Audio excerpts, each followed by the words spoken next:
Today I'm starting No Talking by Andrew Clements. Chapter 1, Zipped.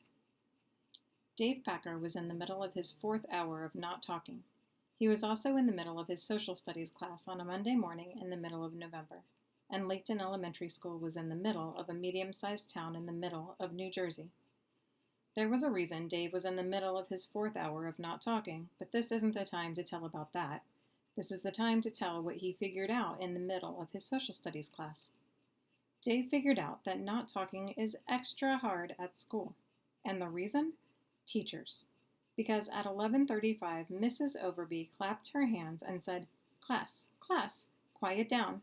Then she looked at her list and said, "Dave and Lynsey, you're next." So Dave nodded at Lynsey and stood up.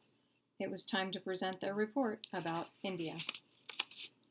But giving this report would ruin his experiment because Dave was trying to keep his mouth shut all day. He wanted to keep his lips zipped right up to the very end of the day, to not say one single word until the last bell rang at 10 after 3. And the reason Dave had decided to clam up? But it still isn't time to tell about that. This is the time to tell what he did about the report. Dave and Lynsey walked to the front of the room.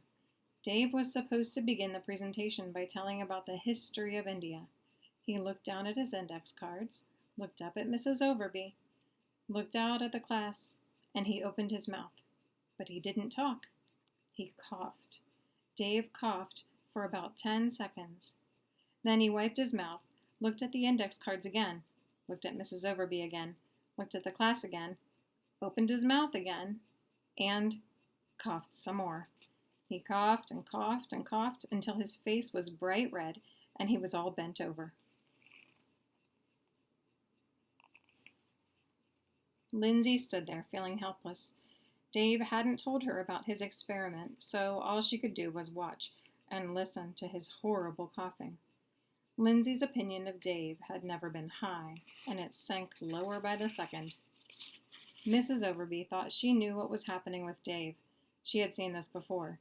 Kids who got so nervous that they made themselves sick rather than talk in front of the class. It surprised her because Dave wasn't shy at all, ever. In fact, none of this year's 5th graders were the least bit shy or nervous about talking, ever. But the teacher took pity and she said, "You'd better go get some water. You two can give your report later." Lynsey gave Dave a disgusted look and went back to her desk. Dave nodded at Mrs. Overby, coughed a few more times for good measure, and hurried out of the room. And with Dave out in the hall getting a drink, it's the perfect time to tell why he was in the middle of his 4th hour of not talking, and why he had decided to keep quiet in the first place.